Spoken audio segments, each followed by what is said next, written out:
Tout de suite d'emblée, hein, je le dis, je ne suis pas payé par la CIA, je ne suis pas payé par le KGB. Et c'est pas Macron qui m'envoie. Parler de la démocratie, moi je suis un peu spécialisé dans la corruption et dans l'éthique, puisque pour ceux qui le savent, j'ai écrit 6 livres depuis 2013, où j'ai mis 1600 noms d'élus qui avaient mis les doigts dans la confiture, et je prouve par A plus B, puisque tout ce que j'écris est factuel, je ne suis pas dans la rumeur, je ne suis pas dans le oui-dire, je ne suis pas dans ça, je prouve par A plus B que depuis 40 ans, la démocratie s'étiole et meurt en France. Et que, en plus, le peuple laisse faire. Je vais vous donner un petit exemple, parce que j'aime bien illustrer par du concret, de ce qu'est la démocratie aujourd'hui en France. Tout le monde se rappelle de Manuel Valls. Hein, j'ai été son adjoint, je suis la seule personne qui me soit battue physiquement 2 fois avec lui. Et je l'ai vu il n'y a pas longtemps, je l'appelle Dark Vador maintenant. D'ailleurs, il a épousé un compte en banque en Espagne. Tant mieux pour lui. Et bien le remplaçant de Manuel Valls, et encore une fois, ce que je vais vous dire est factuel. Le remplaçant de Manuel Valls a été élu avec 0,9 électeurs sur 10. Moins de 1 électeur sur 10. Serge Dassault, j'en parlais tout à l'heure avec quelqu'un que j'ai bien connu aussi, le remplaçant de M. Serge Dassault au conseil départemental a été élu avec 0,6 électeurs sur 10. Chiffre factuel, hein. 0, moins de 1 électeur pour le remplaçant de Valls, et tout juste un peu plus d'un demi-électeur pour le remplaçant de Serge Dassault. Aujourd'hui, c'est ça, la démocratie en France. Donc quand on parle en plus, et j'ai entendu, de démocratie représentative, ces gens-là ne sont même plus représentatifs. Aujourd'hui, les gens qui nous dirigent, c'est des castes. Ils vivent ensemble, ils baisent ensemble, ils dorment ensemble, et ils font des lois uniquement pour eux. Je suis foudrage, dans le dernier livre qui est sorti hier, qui s'appelle « Mensonge d'État », qui tombe très bien, j'ai juste répertorié tout ce que M. Manuel Valls, je suis bloqué par le petit Manu, ce que M. Macron et ses sbires ont voté par décret et par ordonnance pendant que les Gilets jaunes étaient dans la rue. Je suis foudrage. Mais le pire dans cette affaire-là, c'est que on pourrait les virer. Nous sommes encore dans un pays, entre guillemets, où si le peuple se réveille, si le peuple bouge, si le nombre est là, ces gens-là peuvent dégager. Mais on s'endort aussi dans une espèce de béatitude. Je rappelle quand même, même s'il y a des gens qui sont pour, que j'ai des endroits où j'ai 90% d'abstention. 90% d'abstention. Je veux dire, quand vous avez 90% d'abstention, ces gens-là ne font plus de campagne électorale. Ils font des dîners.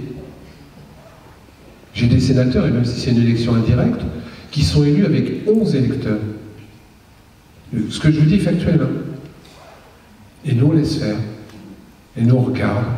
Aujourd'hui, vous voulez que je vous donne un exemple qui me rend un petit peu fou. Vous connaissez, et ne vous fâchez pas, mesdames, quel est le geste le plus important pour faire la révolution en France aujourd'hui? Vous voulez que je vous le montre?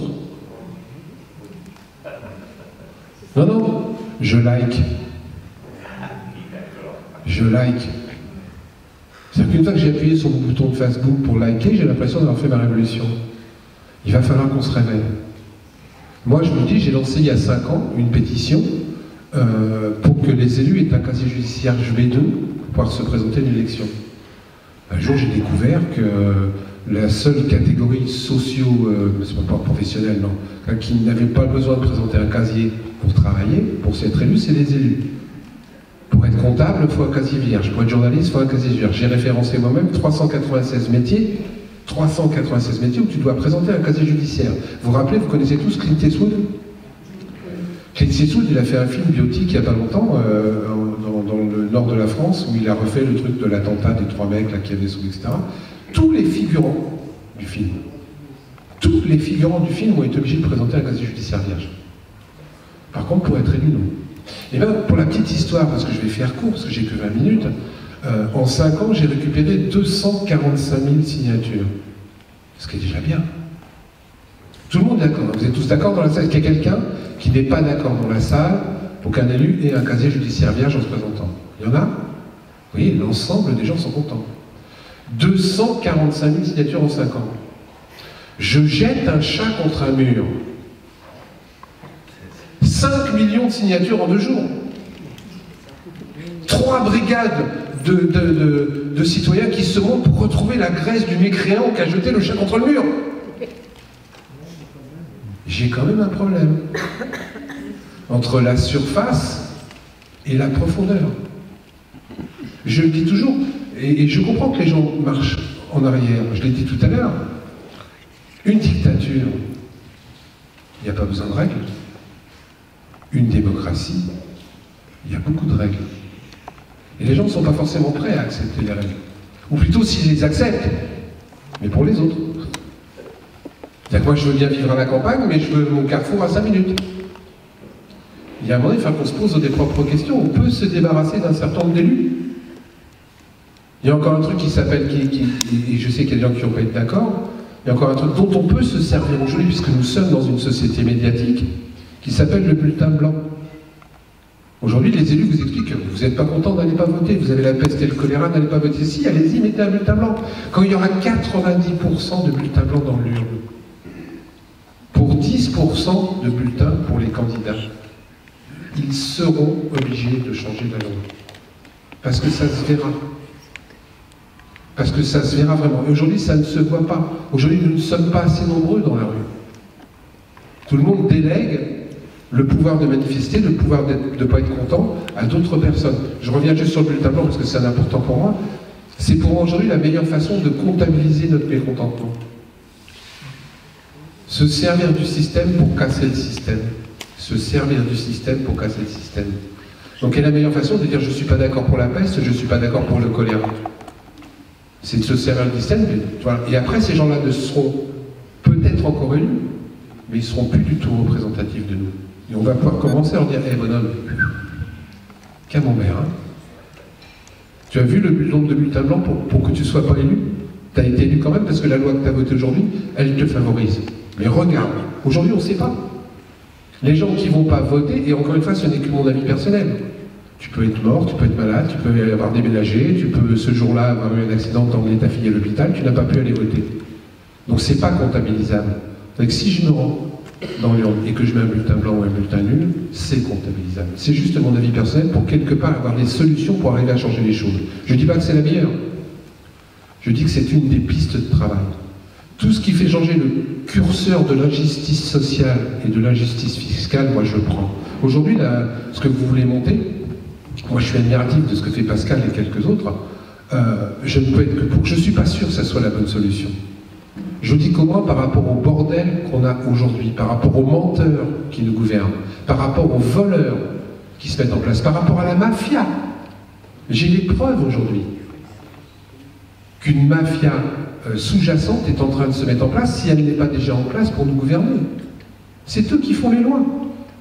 Là, il y a une loi qui est sortie le 24 juillet 2019, c'est pas vieux.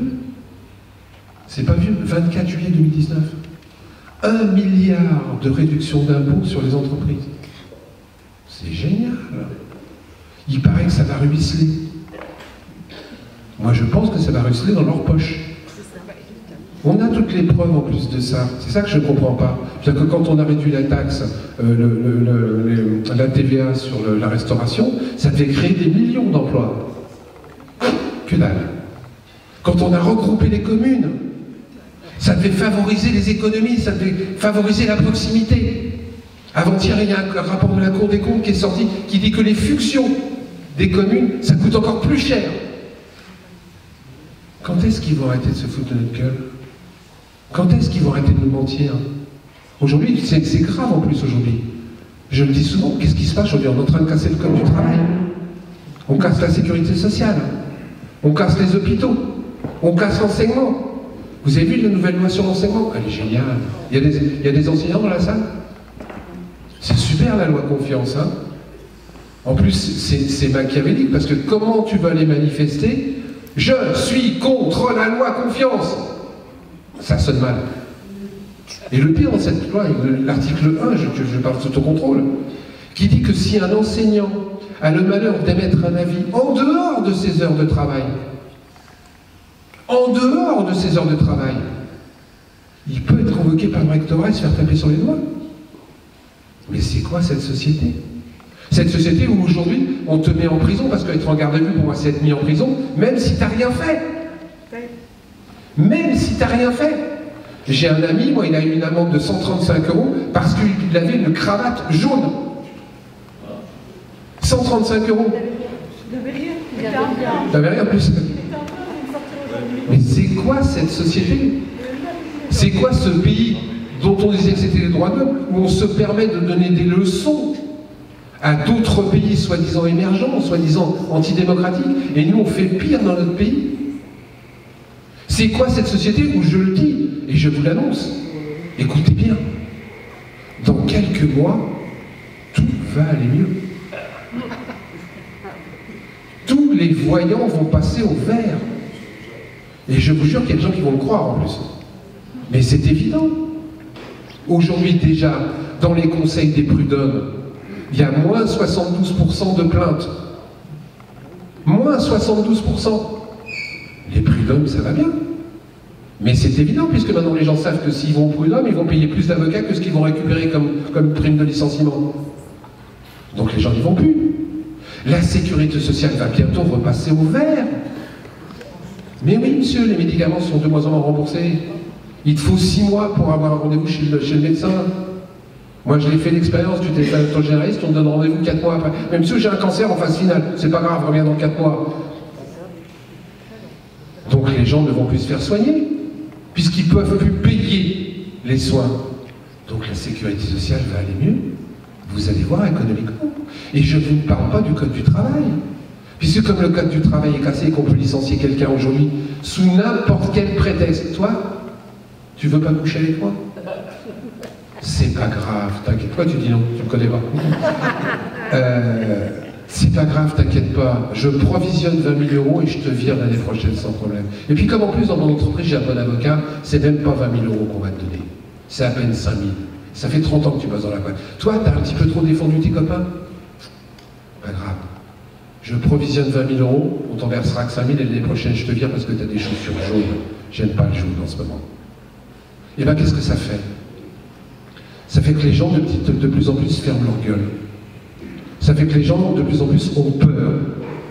Donc la société qu'on nous prépare demain, c'est 3 petits boulots, pas protégés, mal payés. Et quand tu as 3 petits boulots, pas protégés, mal payés, tu fermes ta gueule. Parce que tu as peur. Parce que tu as des enfants à nourrir. Parce que quelque part, si toi tu oses le dire, il y a le copain qui lui aussi a faim, va prendre ta place. Et parce qu'on va arriver bientôt, comme c'est en Angleterre, vous connaissez en Angleterre, les contrats à taux zéro? C'est génial. Tu es assis sur une chaise avec 15 copains, et puis un patron vient te chercher, il vient te faire bosser un quart d'heure. Puis après, il te renvoie t'asseoir sur ta chaise. Et tu fermes ta gueule parce qu'il y a 14 mecs qui attendent pour avoir un quart d'heure de travail. En Allemagne, pardon, tout va bien. Économiquement, c'est génial, l'Allemagne, on nous la montre en pâture dans toutes les télés bien pensantes. En Allemagne, les retraités sont tous obligés d'aller travailler. Parce qu'ils sont pas assez. En Angleterre, il y a des gens qui, à 105 ans, servent dans les pompes à essence. Moi, c'est pas la société que je veux pour demain. Mais pour que ça soit pas la société qu'on est pour demain, il faut que les gens se réveillent. Aujourd'hui, je vous le dis, hein, je ne suis ni un gourou, ni une assistante sociale, ni un pseudo-leader, mais j'ai l'analyse des choses que si on ne bouge pas aujourd'hui, la porte va se refermer de façon définitive. On ne pourra plus bouger, il y aura quelques personnes qui vont décider. L'ensemble des autres vont subir. À force de ne pas aller voter, même si c'est nul, même si c'est blanc, vous savez ce qu'ils vont faire?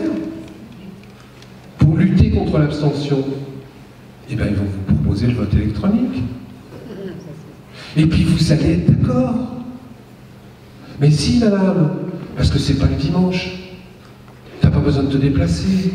Tu pourras voter en famille avec ta femme, tes enfants, et tu auras toutes les informations chez toi.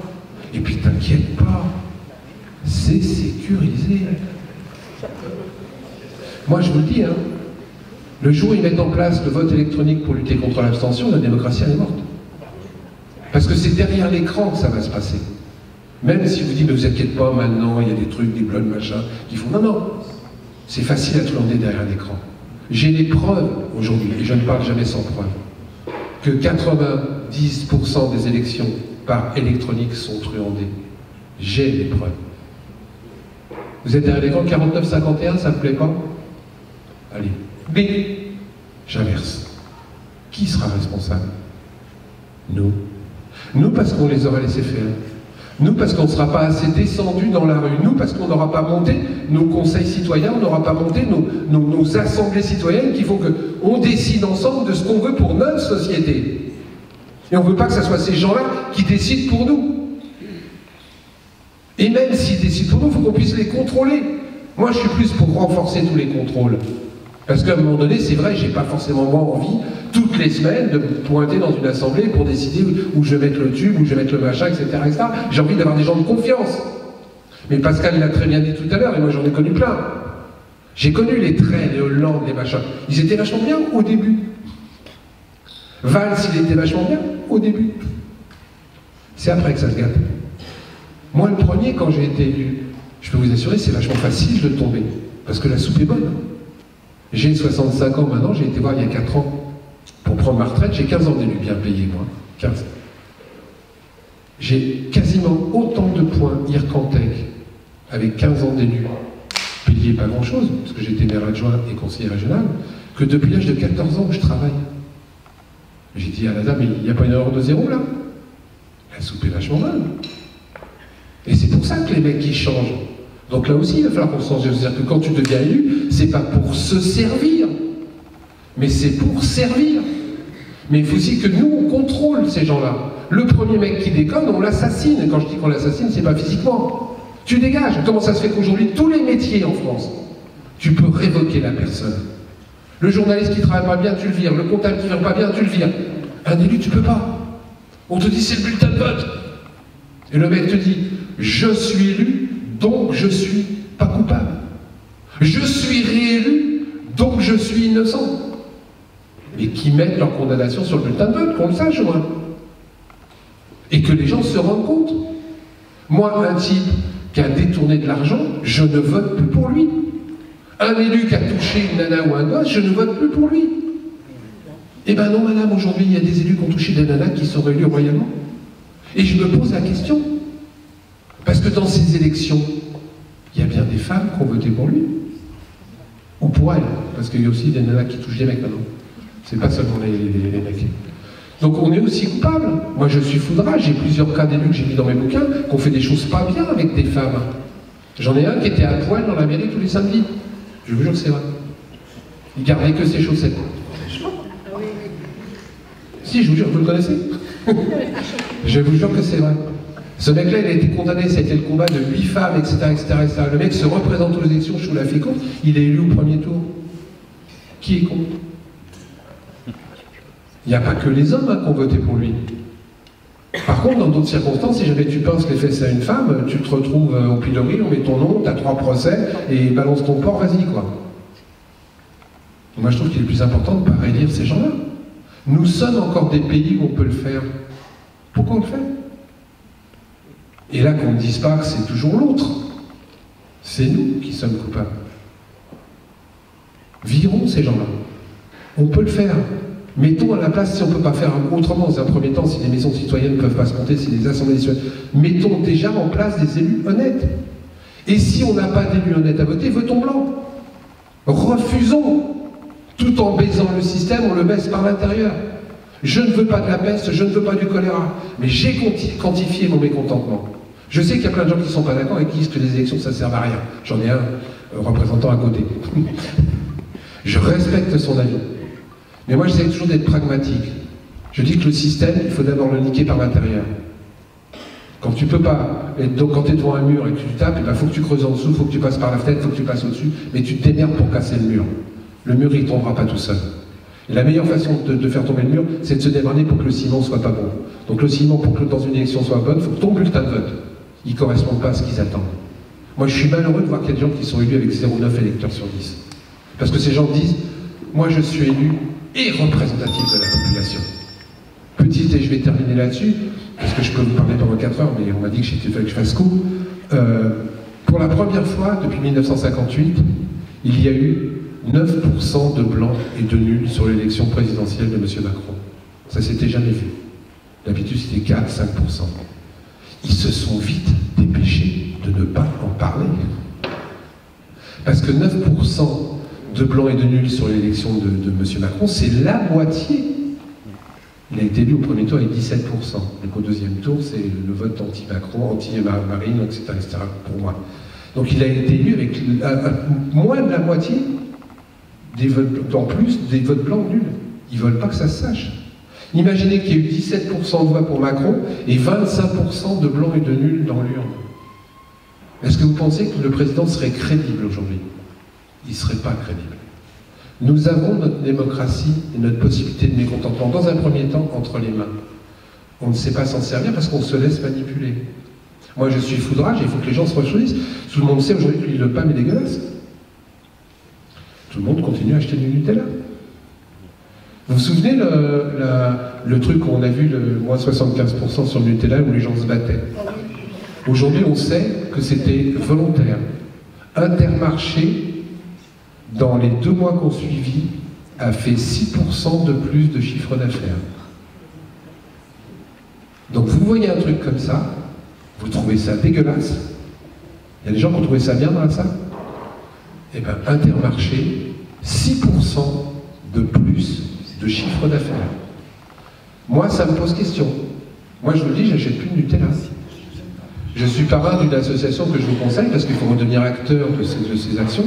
Et notez-le, vous avez des papiers à crayon, iboycott.org. Parce qu'aujourd'hui, on peut tous gagner de façon individuelle ou ensemble. Aujourd'hui, quand on se servir des moyens du système, on peut les niquer. Avec iboycott.org, on a fait plier le marchand de thon Petit Navire. On s'est aperçu que Petit Navire raclait le fond du sol pour récupérer de façon ignomineuse quelques thons à vendre.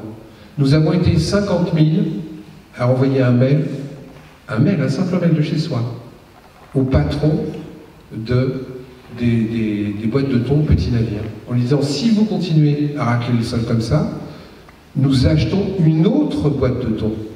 Parce qu'aujourd'hui, on peut acheter une autre boîte de thon. Ça s'appelle pas du boycott, ça s'appelle de l'achat citoyen. Et bien, au bout de 15 jours, le patron de Petit Navire a renvoyé un mot à iBoycott en disant: je change mes méthodes de pêche. Ça veut dire quoi? Ça veut dire qu'aujourd'hui, même de chez soi, quand on s'éveille à la conscience et quand on commence à agir de façon concrète, en se servant du système, en se servant de leur système, on peut gagner. Aujourd'hui, si vous montez des assemblées citoyennes, il y a plein de systèmes pour les monter. On n'est pas obligé de le faire en étant présent, on peut le faire par Skype, on peut le faire par plein de choses, servons-nous du système. Mais devenons acteurs de notre citoyenneté. Parce que si on ne devient pas acteur de notre citoyenneté, eux, ils vont devenir les patrons de notre servitude.